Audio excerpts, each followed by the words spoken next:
Bonsoir à vous qui nous rejoignez ce soir. Quel plaisir de partager avec vous ce moment d'échange et de vérité.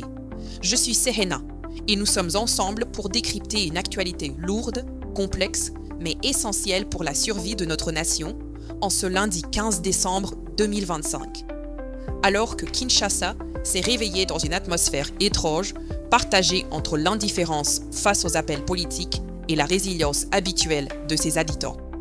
L'Est du pays continue de s'embraser sous nos yeux. Ce soir, nous ne ferons pas semblant que tout va bien.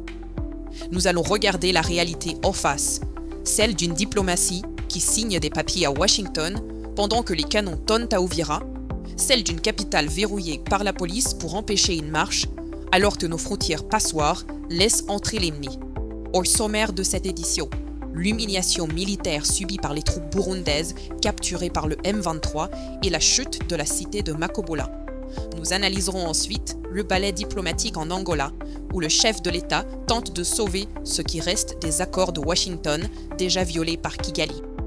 Nous parlerons également de la paralysie politique à Kinshasa, de l'effondrement de nos services de santé et de l'abandon humanitaire criant dénoncé par l'ONU. L'heure n'est plus au discours rassurant, mais à la lucidité. Débutons notre journal avec le point sur la sécurité. La situation sur le front Est a pris une tournure dramatique et, disons-le, humiliante pour la coalition censée nous défendre. Ce lundi confirme une avancée majeure et inquiétante des rebelles du M23, soutenus par le Rwanda, qui ont annoncé la capture de centaines de soldats burundais lors de leur dernière offensive dans l'Est de la République démocratique du Congo. Patrick Boussou-Bwangwi, gouverneur désigné par le M23 au Sud Kivu, a déclaré sans détour tenir ces centaines d'hommes et attendre une demande officielle de Gitega pour leur retour. Le silence de Bujumbura est assourdissant. Cette débâcle militaire intervient alors que le M23 a pénétré la semaine dernière dans la ville stratégique d'Uvira, proche de la frontière burundaise. Mais l'offensive ne s'arrête pas là. Ce dimanche 14 décembre, la cité martyre de Makobola, située à peine à 35 km d'Uvira, est tombée entre les mains des rebelles après des affrontements contre les Wazalendo. Les insurgés ont poussé leur avancée jusqu'au village de Kasekezi. L'objectif affiché est clair: pousser vers le sud, vers la province du Katanga et ses gisements de cobalt et de cuivre. Cette progression militaire pose des questions brûlantes sur notre architecture de défense. Nous avons sous-traité notre sécurité à des forces régionales, notamment burundaises, qui aujourd'hui se rendent ou fuient par centaines. Où est la puissance de feu des FARDC dans cette équation? Comment expliquer qu'une force étrangère venue nous aider finisse prisonnière sur notre propre sol, laissant nos populations livrées à elles-mêmes?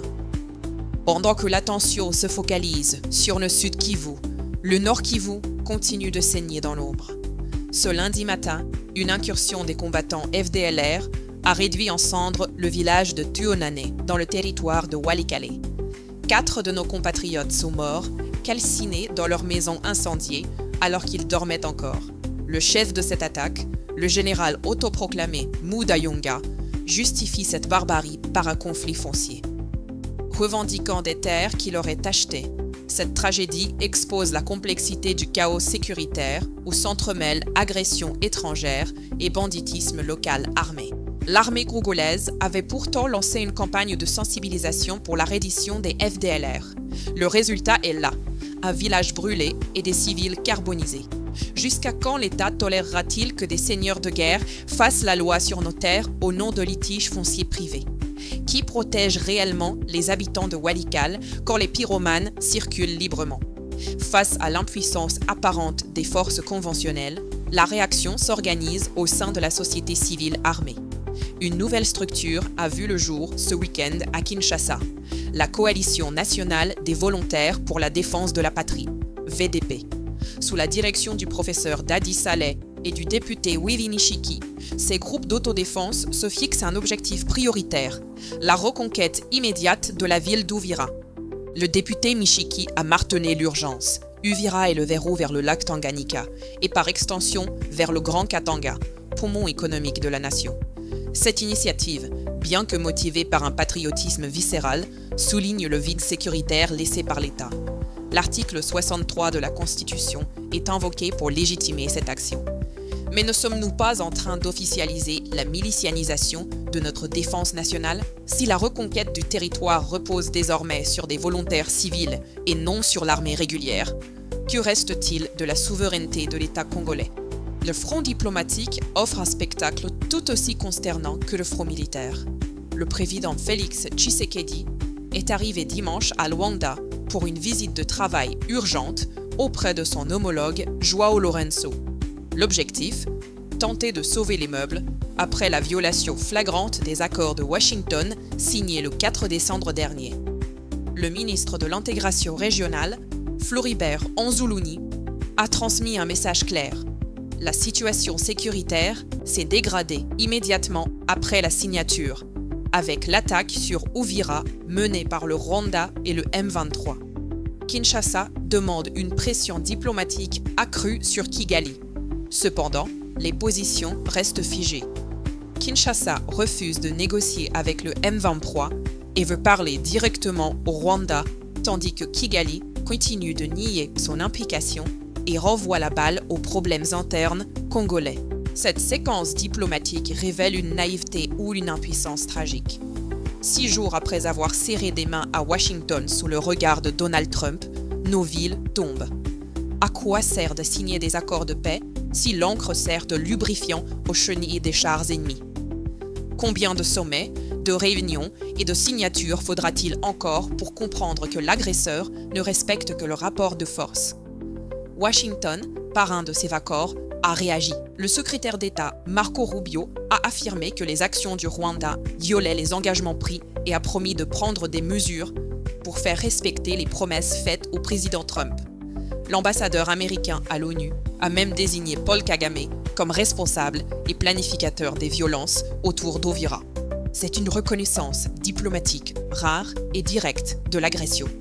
L'administration Trump espère que la paix ouvrira la voie aux investissements occidentaux dans nos minerais. Mais les condamnations verbales suffisent-elles à arrêter une armée en marche? Les États-Unis parlent de mécanismes pour comprendre le Rwanda. Nous attendons de voir. Les Congolais ne mangent pas de communiqués de presse et ne se protègent pas des bombes avec des déclarations du département d'État. Si Washington est le garant de cet accord, pourquoi la violation flagrante de celui-ci n'entraîne-t-elle pas de sanctions immédiates et foudroyantes? Pendant ce temps, les coulisses de l'ONU s'agitent. La MONUSCO, déjà critiquée pour son inefficacité, se retrouve au cœur d'une bataille d'influence. Washington pousse pour imposer David Gressy, un ancien de la maison et partisan de Trump, à la tête de la mission onusienne en RDC. Le secrétaire général Antonio Guterres semble résigné à accepter ce choix pour plaire à l'administration américaine. Cette manœuvre intervient alors que la mission est sans tête depuis la démission prématurée de Bintou Keïta. Le budget de l'ONU fond, les effectifs sont réduits et la mission est exclue des grandes négociations diplomatiques. Nous assistons peut-être à la transformation de la MONUSCO en un outil direct de la politique étrangère américaine. Si David Gressy est nommé pour faciliter les intérêts miniers américains sous couvert de maintien de la paix, qui défendra les intérêts du peuple congolais? Une mission affaiblie, dirigée par les intérêts d'une puissance qui privilégie le business à la justice, peut-elle encore prétendre protéger nos civils? Loin du front, la capitale a vécu ce lundi une journée de tensions politiques étouffées. L'appel à une journée ville morte, lancé par une frange de l'opposition, n'a pas été suivi.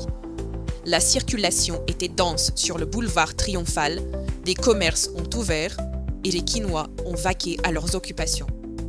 L'hôtel de ville avait prévenu, pas de perturbations tolérées.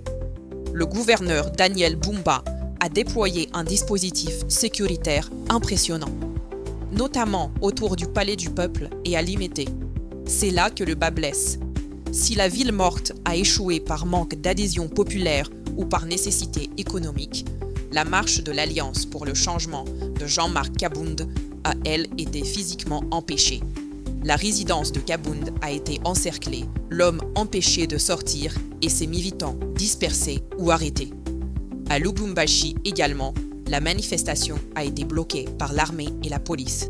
L'opposant dénonce une dérive autoritaire et une violation de la Constitution. Le contraste est saisissant. l'État déploie des moyens colossaux pour empêcher un opposant de marcher pacifiquement à Kinshasa, mais semble manquer de logistique pour empêcher le M23 de prendre Makobola. Pourquoi la police est-elle si efficace contre les citoyens congolais et l'armée si peinée face aux agresseurs étrangers? Est-ce que l'ennemi prioritaire du pouvoir se trouve à l'unité ou à Bunagana? Au niveau institutionnel, le Sénat a clôturé ce lundi sa session ordinaire de septembre par une plénière marathon. 8 points majeurs étaient à l'ordre du jour, dont le projet de loi de finances 2026 et la loi d'habilitation du gouvernement. Les sénateurs ont également examiné des textes sur le régime foncier et l'activité des établissements de crédit. C'est le fonctionnement normal de la démocratie parlementaire. Mais une question demeure. Quel impact ces lois auront-elles sur le quotidien du Congolais moyen? Le budget 2026 sera-t-il, comme les précédents, un chapelet de bonnes intentions sans exécution réelle? Voter des lois est une chose, les appliquer pour qu'elles changent la vie de ceux qui souffrent à l'Est ou qui meurent de faim à Kinshasa en est une autre. Le fossé entre le travail législatif et la réalité sociale ne cesse de se creuser. La situation humanitaire au RDC atteint des sommets d'horreur et d'abandon. Jean-Pierre Lacroix, secrétaire général adjoint de l'ONU, a révélé des chiffres qui glacent le sang. Le plan de réponse humanitaire 2025 n'est financé qu'à hauteur de 22%. Il faut 2,54 milliards de dollars pour aider 11 millions de personnes, mais les caisses sont vides. Conséquence directe, Médecins sans frontières, MSF, a dû mettre fin prématurément à ses activités d'urgence à Baraka en raison de l'insécurité grandissante et de l'avancée du M23. C'est une catastrophe sanitaire. MSF y traitait des milliers de cas de paludisme et de choléra. Le retrait des humanitaires signe l'arrêt de mort de milliers de civils. Quand les ONG partent parce que l'État ne peut garantir leur sécurité, qui reste pour soigner le peuple? Comment la communauté internationale peut-elle prétendre se soucier de la RDC tout en ne finançant qu'un cinquième des besoins vitaux? Ces 22% ne sont pas juste un chiffre, c'est le pourcentage de valeur qu'on accorde à la vie d'un Congolais aujourd'hui. Pendant ce temps, dans la riche province du Haut-Katanga, l'hôpital de référence Jason Sendwe sombre dans l'obscurité. Des coupures d'électricité intempestives menacent directement la vie des patients. Depuis vendredi, l'ascenseur est en panne, bloquant le transfert des malades. La directrice médicale supplie la SNEL de prioriser l'hôpital, expliquant que les groupes électrogènes coûtent trop cher pour leurs maigres moyens. La société civile locale qualifie cette privation d'énergie de crime contre l'humanité. C'est une honte nationale. Le Katanga fournit 70% du cobalt mondial, générant des milliards de dollars. Et pourtant, son hôpital public principal ne peut même pas garder ses lumières allumées pour opérer les malades. Où va l'argent des mines? Faut-il que des patients meurent sur la table d'opération pour qu'on daigne fournir du courant à un hôpital de référence? À Kinshasa, la tragédie frappe aussi les plus démunis. Dans la nuit de samedi à dimanche, le marché de Lingwala, le célèbre Wenze Yarail, a été ravagé à 90% par un incendie causé par un court-circuit. Des milliers de commerçants ont tout perdu. Les témoins dénoncent l'arrivée tardive des pompiers qui a aggravé le désastre. Ce marché est le gagne-pain de nombreuses familles. Sa destruction est une catastrophe économique locale. Cet incendie n'est pas une fatalité, c'est le résultat de la négligence. Installations électriques anarchiques, absence de services de secours efficaces. L'État faillit à protéger même les lieux où son peuple tente de survivre. Combien de marchés devront brûler avant que la sécurité civile ne devienne une priorité réelle à Kinshasa? Le ministre des Ressources hydrauliques, Aimé Sakambi Molendo, a dû s'expliquer devant le Sénat sur le déficit énergétique criant du pays. Il a confirmé que le gouvernement autorise l'importation d'électricité pour combler un déficit de 2000 MW, principalement pour le secteur minier. Il promet que c'est temporaire et vante les futurs projets d'Inga. Mais la réalité exposée est celle d'une dépendance totale. Nous importons de l'énergie pour que des entreprises étrangères puissent extraire nos minerais, pendant que nos hôpitaux comme Sendwe n'ont pas de courant. N'est-ce pas le comble de l'absurdité? le pays au plus grand potentiel hydroélectrique d'Afrique en est réduit à acheter du courant à ses voisins pour faire tourner son économie extractive. Jusqu'à quand allons-nous vivre de maquettes et de projets futurs pendant que le présent se vit à la bougie? Dans la province du Sankuru, c'est la prédation administrative qui est pointée du doigt. Le député Charles Motomoke a interpellé le ministre provincial des Finances sur une surfacturation massive des documents officiels à Tchombe. Vignettes, permis de conduire, autorisation de transport, les prix ont explosé sans aucune base légale, augmentant de 66% à 175%. Le député parle d'un surplus injustifié et demande des comptes. C'est le visage quotidien de la corruption qui asphyxie le citoyen. Dans une province déjà enclavée et pauvre, l'administration invente des taxes pour piller le peu qui reste dans les poches des habitants. Est-ce là le peuple d'abord ou est-ce le peuple comme proie? Terminons par une note d'espoir ou du moins de fierté nationale. Nos léopards ont débuté leur stage en Espagne pour préparer la CAN 2025. La première séance d'entraînement a eu lieu hier soir à Alicante. Le groupe se complète progressivement avec l'arrivée attendue de tous les cadres, dont Dylan Batubinsika. Un match amical est prévu demain contre la Zambie. Pendant que le pays traverse des zones de turbulence, nos ambassadeurs sportifs affûtent leurs armes. Espérons qu'ils porteront haut les couleurs nationales au Maroc, offrant à ce peuple meurtri un rare moment d'unité et de joie. Mais n'oublions pas, un but marqué à Rabat n'effacera pas une ville perdue au Kivu. Et résumé, ce qu'il faut retenir de ce lundi 15 décembre.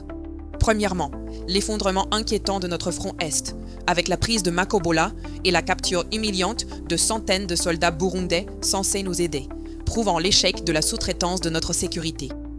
Deuxièmement, le décalage abyssal entre une diplomatie qui signe des accords violés la semaine suivante et une réalité intérieure où l'État semble plus prompt à réprimer ses opposants qu'à fournir de l'électricité à ses hôpitaux. La pensée du jour nous vient de Patrice Lumumba, qui disait « Sans dignité, il n'y a pas de liberté. Sans justice, il n'y a pas de dignité. » Aujourd'hui, alors que nos soldats alliés se rendent et que nos marchés brûlent, posons-nous la question. Où est passée notre dignité nationale? Pour comprendre les dessous vertigineux de ces négociations diplomatiques qui semblent ne jamais aboutir à la paix, je vous invite impérativement à regarder notre enquête intitulée « Accord de Washington, paix historique ou transactions géopolitiques ». Vous y découvrirez ce que l'on ne vous dit pas sur les contreparties de ces signatures. Nous nous retrouvons demain à la même heure pour continuer à exiger la vérité. Que Dieu bénisse la République démocratique du Congo et protège son peuple. Prenez soin de vous et restez vigilants. Bonne soirée.